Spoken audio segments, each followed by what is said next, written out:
3 dəqiqə 58 saniyə. Təbrik edirəm. Təbrik edirəm.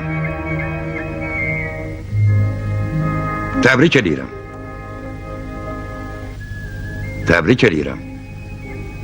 Lənkəranlısan? Bəli. Təhsilinizi davam eləmək üçün sizi Leningrada göndərirlər. Həm yerlimə görə şadam. Yoldaş brigada komandiri, mən 7 yaşında olanda siz məndən soruşdunuz ki, nəçə olmaq istəyirəm. Doğrudan?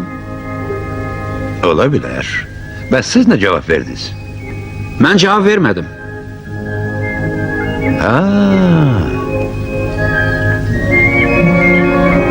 Yadıma düşdü. Bəs onda niyə cavab vermədiniz? Çünki general olmaq istəyirdim.